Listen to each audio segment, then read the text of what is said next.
Hello dear students, मैं बिजन बारी फिर से हाजिर हूँ आप लोगों के सामने। आज एक नया पोएम आप लोगों के साथ डिस्कस करने वाला हूँ, यानी इसको एक्सप्लेन करने वाला हूँ। सिंस आज आप लोगों का एग्जाम है तो मैंने सोचा सुबह सुबह क्यों ना इसको एक्सप्लेन किया जाए आप लोगों के लिए, ताकि आप लोग एग्जाम में जब भी जाओ इसे समझने के बाद आप बिंदास उसे लिख सको। ठीक है, तो पोएम का नाम है ओzymandias ऑफ फिजिक्स। देखिए ये पोएम एक बहुत ही पावरफुल मीनिंग को एक्सप्रेस कर रहा है। ठीक है, तो चलिए without wasting any time poem को स्टार्ट करते हैं। बेसिकली जो आपका पर्सी बेस्ट शैली है, ठीक है, आपका जो पोएट है वो नॉर्मली आप लोगों के लिए रोमांटिक काइंड ऑफ पोएम लिखते थे। ठीक है, लेकिन ये पोएम कुछ डिफरेंट है। ठीक है, यहाँ पे जैसे कि नाम दिया गया है ओzymandias ऑफ फिजिक्स। ठीक है, ये पोएम बेस्ड है आपका एक इजिप्शियन किंग के ऊपर। ठीक है, जिनका असली नाम था रैमसेस टू। ठीक है, रैमसेस टू नाम था। तो उनके ऊपर ये पोएम बेस्ड है। ठीक है, तो देखिए यहाँ पे जो जैसे कि मैंने कहा है ओzymandias ऑफ फिजिक्स। ठीक है, इसका जो मतलब एक क्या है, इजिप्शियन पोएम, इजिप्शियन नाम है। ठीक है, इजिप्शियन नाम के ऊपर बेस्ड है। तो एक्चुअली अगर ओzymandias का मतलब कहा जाए, ठीक है, इसका मतलब क्या होता है, वेरी पावरफुल। ठीक है, बहुत ही शक्तिशाली कोई एक राजा। ठीक है, ओzymandias ऑफ फिजिक्स मतलब बहुत ही शक्तिशाली। तो जिनके सामने और कुछ नहीं है। ठीक है, मतलब जो खुद ही क्या है, सबसे ज्यादा शक्तिशाली है, और इनके सामने बाद बाकी कोई कुछ भी नहीं है, सब फीका है। देखिए ओzymandias का और एक मतलब होता है, दैट इज फदाव। फदाव का मतलब होता है किंग। ठीक है, तो ओzymandias ऑफ इजिप्ट का इस पोएम का एक थीम ठीक है, उसका थीम है कि देखिए सिंपली हम लोग को पता है, आप कितना भी शक्तिशाली बन जाओ, कितना भी पावरफुल बन जाओ, ठीक है, आपसे भी शक्तिशाली कुछ है, और वो क्या है, दैट इज टाइम। ठीक है, तो जब नॉर्मली हम लोग जब जिंदा होते हैं तो कोई भी राजा पावरफुल होता है तो उनको ऐसा फील होता है, नॉट नॉर्मली राजा की बात कहो, ठीक है, इंसान में भी, मतलब राजा भी तो एक इंसान है। तो हम लोगों में एक मतलब थिंकिंग है कि हमसे ज़्यादा कोई शक्तिशाली नहीं है। लाइक अगर अगर मैं अभी कंट्री का बात कहूँ तो like America and Russia, whatever they are doing, ठीक है, उनसे ज़्यादा शक्तिशाली कोई नहीं है, उनको कोई और रोक नहीं सकता है। ठीक है, तो इंसान का कभी कभी ऐसा अहंकार आता है इंसान के अंदर, कि उनको लगता है कि उनसे ज़्यादा शक्तिशाली और पावरफुल कोई नहीं है। लेकिन ये थिंकिंग एक्चुअली सच नहीं है। ठीक है, उसी को दर्शाया गया है इस पोएम के through. That is pursed bysshe शैली ने इसी थीम को दर्शाया है इस पोएम के थ्रू। तो जो ओzymandias था, ठीक है, दैट इज ओzymandias का असल में नाम था क्या, रैमसेस टू। ठीक है, तो he was a very powerful king at his time. ठीक है, तो जब वो पावरफुल था, उसका जो रहन सहन, हाव भाव, थिंकिंग स्टाइल, एटीट्यूड कैसा था, ठीक है, उसका जो कहना था, वो एट प्रेजेंट कुछ भी नहीं है। यानी जैसे कि मैंने कहा है, थीम क्या है, आप खुद को कितना भी शक्तिशाली समझ लो, आपसे भी शक्तिशाली कुछ होता है, और वो जो होता है दैट इज टाइम एंड काल। बिकॉज हम लोग को सभी लोग को पता है कि मृत्यु एक ना एक दिन सबको आना है। मृत्यु सबके लिए श्योर है, कोई भी इमॉर्टल नहीं है इस दुनिया में। तो मृत्यु से ज्यादा, दैट इज मरण से ज्यादा शक्तिशाली कोई नहीं है, एंड टाइम से ज्यादा शक्तिशाली कोई नहीं है। जो आना है वो आएगा, और वही समय, ठीक है, एंड काल जो है आपको उसमें संभालेगा। ठीक है, तो चलिए विदाउट वेस्टिंग एनी टाइम, ये तो मैंने आपको बेसिक थीम समझा दिया, अभी लाइन टू लाइन हम लोग इसका एक्सप्लेनेशन समझते हैं। ठीक है, बेसिकली अगर मैं कहूँ, जो आपका ओzymandias ऑफ इजिप्ट पोएम है, दिस इज अ सोनेट। ठीक है, एक सोनेट है जो 14 पंक्तियों का होता है। ठीक है, 14 पंक्तियों का होता है। 14 पंक्ति यानी आपका 14 लाइन्स में कोई भी अगर पोएम लिखा जाए, ठीक है, 14 लाइन्स में, तो आप इस पोएम को देख के काउंट भी कर सकते हो। यहाँ पे टोटली 14 लाइन्स है। ठीक है, 14 लाइन्स है, तो 14 लाइन्स का जो पोएम है, पोएट्री होता है नॉर्मली, ठीक है, पोएम होता है, उसी को क्या कहते हैं, सोनेट कहते हैं। तो यहाँ पे लेखक ने, ठीक है, तो आपका जो ये पोएम है, ठीक है ना, ये this poem is inspired by statue of the Egyptian pharaoh. Ramesses two, ठीक है। इसको कंपोज किया गया है एज ए ट्रेवलर्स अकाउंट, ठीक है। It shows that even the mightiest king and empires decline and fade away with times, ठीक है। इसका जो मेन ओरिजिनल थीम है ये एक्चुअली इसको दर्शाता है। तो चलिए पोएम को देखते हैं। I met a traveller from an antique land who said to vast and trunkless legs of stone stand in the desert। तो यहाँ पे जो स्पीकर है, ठीक है, वो कह रहे हैं कि मैं एक ट्रेवलर से मिला, ठीक है, जो कि था कहाँ से, आपका एक एंशियंट लैंड, ठीक है। एंशियंट लैंड का मतलब एंटिक लैंड, यहाँ पे एंटिक वर्ड यूज किया गया ना। एंटिक का मतलब होता है एंशियंट, देखिए बहुत ही प्राचीन। तो अगर मैं कहूँ एंशियंट लैंड के बारे में, यहाँ पे एंशियंट लैंड क्या होगा आपका, इजिप्ट, ठीक है। इजिप्ट को एंशियंट लैंड कहा गया है इस पोएम में। तो यहाँ पे जो स्पीकर है आपका, ठीक है, दैट इज आपका पोएट बोल सकते हो, पर्सी बेसी शैली। तो उनका कहना है कि उन्होंने एक ट्रेवलर से मीट किया था, ठीक है। एक्चुअली यह कवि का कल्पना है, ठीक है। एक्चुअली में वो मीट नहीं किया था, सिर्फ कल्पना के माध्यम से इस पोएम को गढ़ रहे हैं या रचना कर रहे हैं, ठीक है। तो जो आपका पर्सी बेसी शैली है, तो वो बोल रहे हैं कि मैंने मीट किया था एक ट्रेवलर के साथ। जो ट्रेवलर कहाँ से आया था, आपका एंटिक लैंड से आया था, यानी इजिप्ट से आया था, ठीक है। जिन्होंने मतलब कहा उनसे, तो वो जो आपका ट्रेवलर था, उस ट्रेवलर ने पोएट से कहा कि two vast and trunkless legs of stone stand in the desert.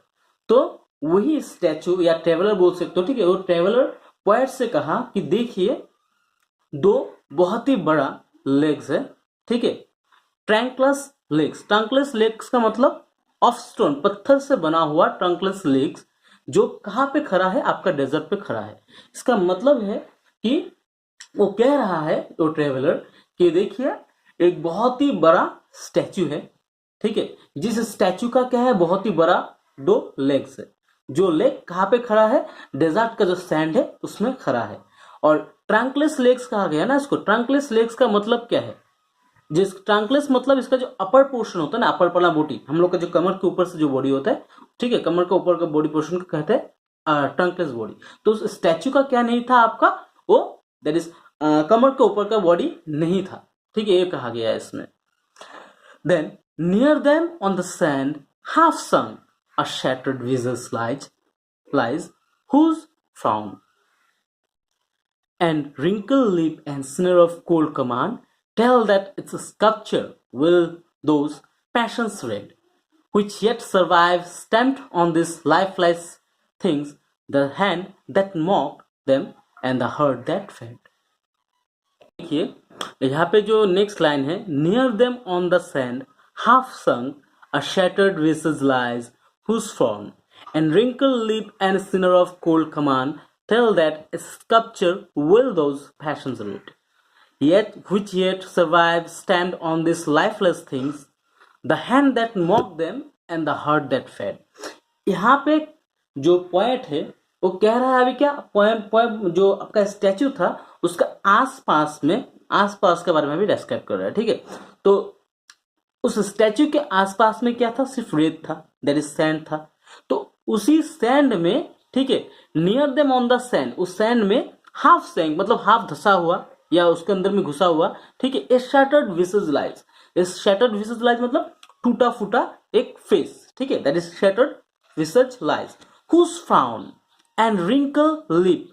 Whose frown मतलब जिसका फ्राउन को कहा गया है। फ्राउन का मतलब आपका जो आईब्रो होता है ना, आईब्रो को जब हम लोग गुस्से तरीके से दिखाते हैं ना, या अहंकारी के तरीके से दिखाते हैं, जब भी हम लोग आईब्रोज को रेज करते हैं, तो वैसा कंडीशन, ठीक है, that is called whose frown and wrinkle lip. Wrinkle lip का मतलब क्या होता है, देखिए हम लोग का जो होठ होता है, दैट इज लिप्स होता है ना, वहां पे कभी कभी क्या होता है, जब समय आता है तो क्या होता है, उसमें रिंकल आ जाता है, ठीक है, दैट इज वास। मतलब क्या होता है, जैसे हम लोग पेज को क्या कर सकते हैं, फोल्ड करने से यहाँ पे दाग आ जाता है, आएगा ना, पेज को फोल्ड करने से बहुत सारा अगर फोल्ड किया जाए तो हम लोग को लिप्स में कुछ क्या आ जाता है, रिंकल आ जाता है। तो उसी को कहा गया है wrinkle lip. And sneer of cold command. Now sneer of cold command का मतलब, भाई you don't have any feeling for others, ठीक है, तुम्हारे अंदर किसी और के लिए कुछ भी फीलिंग्स नहीं है, तो तुम सिर्फ अपने बारे में ही सोचते हो, because you are the king. ठीक है, तुमसे बढ़कर और कोई नहीं है, मैं दूसरे के बारे में, तुच्छ लोगों के बारे में, छोटा मोटा लोगों के बारे में क्यों सोचूं? That is called sneer of cold command without any feelings for others. ठीक है, tell that its sculpture will those passions read. तो यहाँ पे जो वो जो किंग था, that is Ozymandias, that is Ramesses two, ठीक है, उनका उस वक्त जब वो राजा थे, राजा होने के समय उनका जो हाव भाव था, उनका जो एटीट्यूड था, उनका जो बिहेवियर था, फीलिंग था, उसी बिहेवियर, एटीट्यूड, फीलिंग को, ठीक है, जो स्कल्पचर है, उन्होंने बहुत ही बारीकी से पढ़ा था या फिर उसको ऑब्जर्व किया था, और उसी को ऑब्जर्व करते हुए उन्होंने क्या किया, वही मतलब ओzymandias का वही, that is attitude, thinking, feeling, उसका जो फेस एक्सप्रेशन था, बॉडी एक्सप्रेशन था, सबको दर्शाया है उसी स्कल्पचर में। ना स्कल्पचर क्या होता है, स्कल्पचर्स क्या होता है, नॉर्मली क्या होता है, जो मतलब पत्थर में, ठीक है, जिसका मूर्ति बनाया जाता है, पत्थर में जिसका मूर्ति बनाते हैं, उसी को क्या कहते हैं, स्कल्पचर। तो स्कल्पचर ने उनका जो हाव भाव उस वक्त का, जब वो राजा थे, उनका हाव भाव को पूरा एग्जैक्टली उसको उस मूर्ति में क्या किया, उतारा है। ठीक है, तो वही यहाँ पे कहा गया है which yet survive। तो अभी बोला है, उसके बाद देखिए यहाँ पे एक लाइन है, ठीक है, which yet survive stand on this lifeless things। ठीक है, यहाँ पे कुछ मैसेज दिया गया है। देखिए, जो राजा था, जिसका एटीट्यूड था कि वो बहुत ही शक्तिशाली राजा था, और उनके सामने कोई और कोई भी कुछ नहीं था, वो सब अभी क्या है, कुछ भी नहीं है। लेकिन जो स्कल्पचर जो इस स्टैचू को बनाया थे, वो स्कल्पचर का जो कलाकारी है, वो कलाकारी अभी भी प्रेजेंट है। कौन सा चीज में, वो lifeless things means the statue, जिसमें अभी जान नहीं है, फिर भी उसमें वो जो कलाकार का जो कला था ना, उसका जो स्किल्स था, उस स्किल्स को हम लोग अभी भी क्या कर सकते हैं, देख सकते हैं। तो राजा था एक वक्त में, उसने क्या किया था, क्या क्या नहीं किया था, उसका एटीट्यूड क्या है, कुछ भी है, वो राजा तो अभी नहीं है प्रेजेंट, बट जो स्कल्पचर उस स्टैचू को बनाया है, उसको हम अभी देख सकते हैं, वो परमानेंट है। लेकिन राजा को जो राजत्व था, दैट इज उसका जो रूलिंग पावर था, वो तो अब नहीं है, उसका लाइफ भी अभी नहीं है, वो खत्म हो चुका है। लेकिन स्कल्पचर का जो वर्क है, कलाकारी है, वो अभी भी प्रेजेंट है। इसी को वही कहा है, that is which yet survive stamp on this lifeless things, the hand that mock them and the heart that fed. So Ozymandias का जो, इस लाइन से आने से पहले फिर से मैं कह रहा हूँ, ओzymandias का जब ओzymandias जिंदा था ना, उस वक्त का उसका जो एटीट्यूड था, उसका जो रहन सहन था, उसका जो इमोशन था ना, इंटेंस इमोशन, उस इंटेंस इमोशन को अभी भी जिंदा रखा है। किसने, स्कल्पचर ने। कैसे, बिकॉज उसका हुबहू कॉपी किया है उन्होंने, किसमें, किसके ऊपर, जो आपका स्कल्पचर है, स्टैचू ये है, उसके ऊपर उन्होंने उसको पूरा हुबहू डिट्टो कॉपी किया है।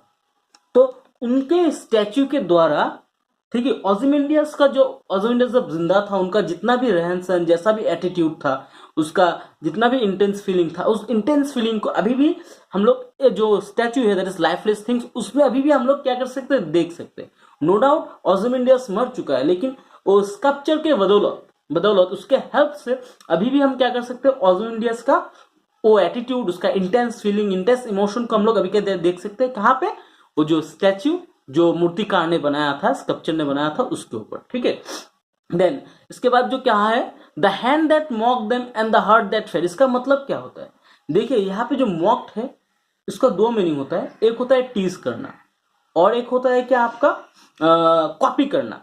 तो यहाँ पे एक्चुअली क्या होगा, ये कॉपी करना होगा। तो स्कल्पचर जो था, उन्होंने ओzymandias का एकदम, मतलब जितना भी उसका फीलिंग्स, एटीट्यूड, बिहेवियर जो भी था, उसको डिट्टो कॉपी किया था स्टैचू में। ठीक है, उसके बाद देखिए जो लाइन कहा गया, and on the pedestal this words appear. ठीक है, on the pedestal, and on the pedestal this words appear. Pedestal का मतलब क्या होता है, जो बेस होता है ना। देखिए, कोई भी मूर्ति का अगर कहा जाए, सपोज पकड़ लीजिए, ये मेरा बेस है, ठीक है, ये मेरा हाथ है, इसके ऊपर ये स्टैचू है, तो जो बेस होता है उसको कहा जाता है पेडेस्टल। ठीक है, जो आपका क्या हो सकता है, मे बी स्क्वायर शेप का हो सकता है, मे बी रेक्टेंगुलर शेप का हो सकता है। तो जो जिस जिस बेस पे वो स्टैचू था उसको कहा जाता है पेडेस्टल। ठीक है, तो उस पेडेस्टल में कुछ लिखा था। ठीक है, जो ओzymandias का जो पेडेस्टल था उसमें कुछ लिखा था। क्या लिखा था? My name is Ozymandias, king of kings, look on my works, ye mighty and the sphere. ठीक है, ये दो लाइन बहुत ही इंपॉर्टेंट है। ठीक है, तो यहाँ पे जो अभी वर्ड्स दिया गया है ना, दो लाइन, एक्चुअली ये दो लाइन एक्चुअली में जो स्टैचू ओzymandias ऑफ इजिप्ट था उसको दर्शाता है। तो यहाँ पे स्टैचू में लिखा था क्या? My name is Ozymandias, kings of kings. तो स्टैचू का नाम क्या था? ओzymandias। ठीक है, जो एक्चुअली आपका रैमसेस II था। तो उन्होंने खुद को क्या कहा कि मैं राजाओं का राजा हूं। ठीक है, मुझसे शक्तिशाली कोई नहीं है। लुक ऑन माई वर्क्स, मतलब मेरे कामयाबी को देखो, मेरे कामयाबी को देखो, मेरे काम को देखो, मेरे किंगडम को देखो, मेरे मेरा शक्ति को देखो। इस शक्ति के सामने कितना भी शक्तिशाली चीज और भी हो, ठीक है, वो सब कुछ नहीं है। मतलब दुनिया का और भी अगर कितना भी चीज है जो उनसे भी ज्यादा अच्छा है ओzymandias का मतलब से। ठीक है, अकॉर्डिंग टू ओzymandias, उनका जो कामयाबी, उनका जो किंगडम है, उनका जो क्या बोल सकते हो आप, उनका साम्राज्य जितना भी बड़ा था उनके सामने, ठीक है, बाकियों का जितना भी अच्छा चीज था सब कुछ फीका था। ठीक है, उनके सामने कुछ भी उतना खास नहीं था। और दूसरों का, स्पेशली दूसरों का, ठीक है, वो कंपेयर करते कि मेरे से अच्छा, मेरा कामयाबी के आगे बाकी सब कुछ क्या है? फीका है। मैंने जो जो किया है, मैंने जो जो बनाया है वो बहुत ही तारीफ के काबिल है, और इसके आगे बाकियों का सब कुछ क्या है? फीका है।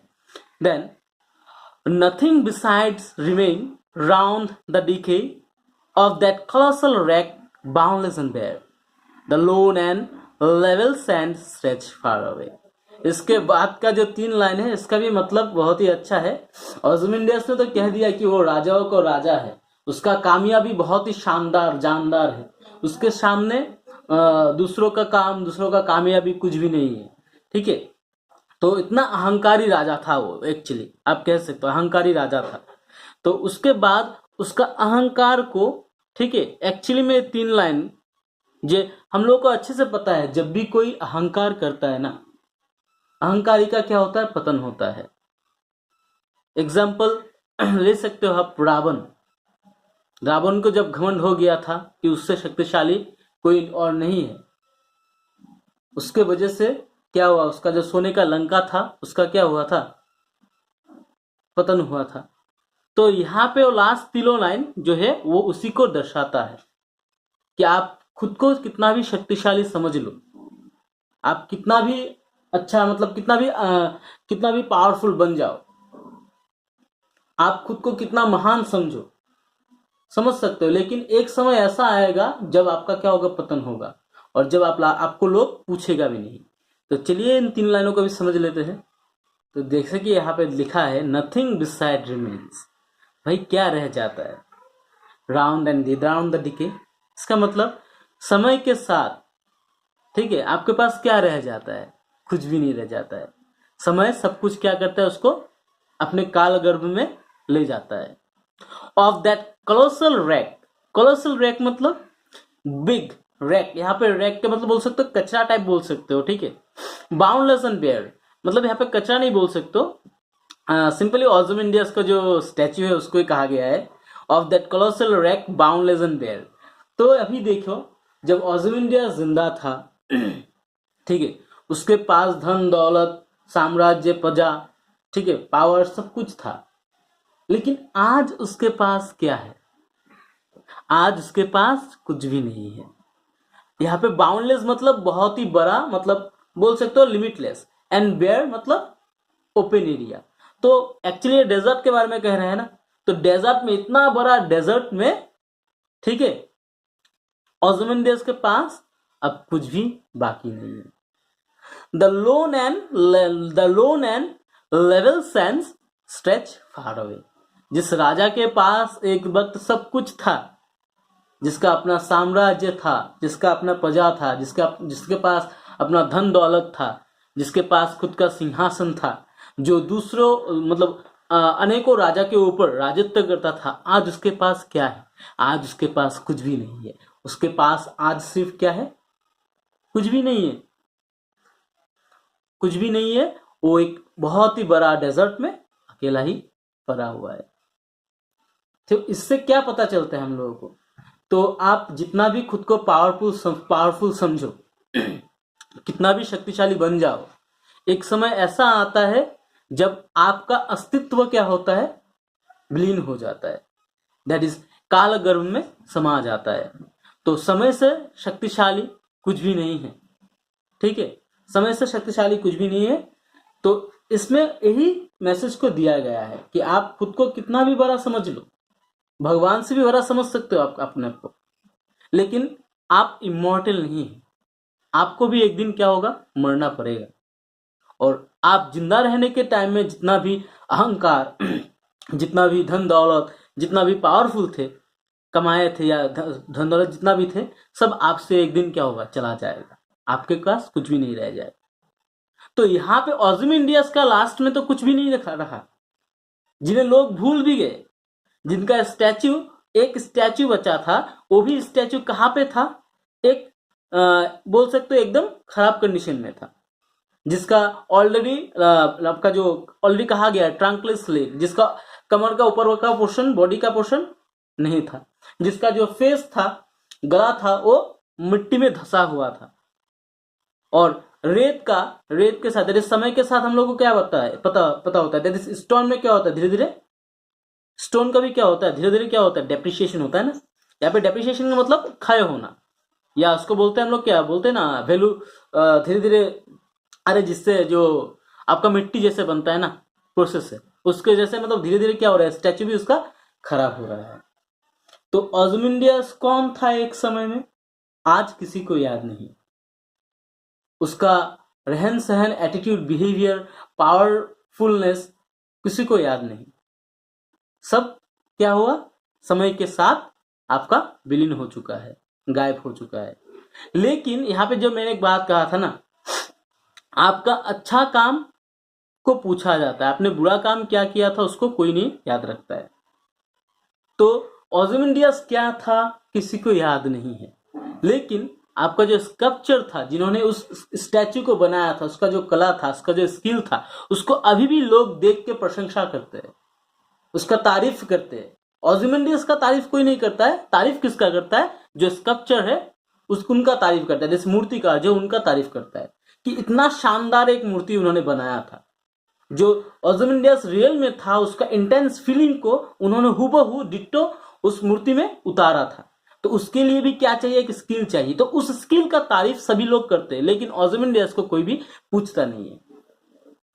तो इससे ही पता चल जाता है, आप बुरे काम करोगे तो आपको कोई याद नहीं रखेगा, लेकिन अच्छे अगर काम करोगे तो आपको एक दिन ना एक दिन कोई भी याद करेगा, कोई ना कोई लोग तो याद करेगा आपको बाबा ही देगा, शाबाशी देगा।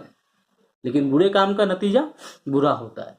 आप खुद को पावरफुल समझो, आपको एक दिन मृत्यु लेके चला जाएगा और आपको पता भी नहीं चल जाएगा। आपके पास क्या रह जाएगा? ठेंगा रह जाएगा। So this is the poem all about Ozymandias of Egypt. I hope इस पोएम को समझ के आप लोगों को अच्छा ही लगा होगा, और अच्छा ना लगे फिर भी आप लोग बोल सकते हो। तो गाइस, इसे देख लीजिए और सीख लीजिए। आई होप आप लोगों का काम में आ जाएगा।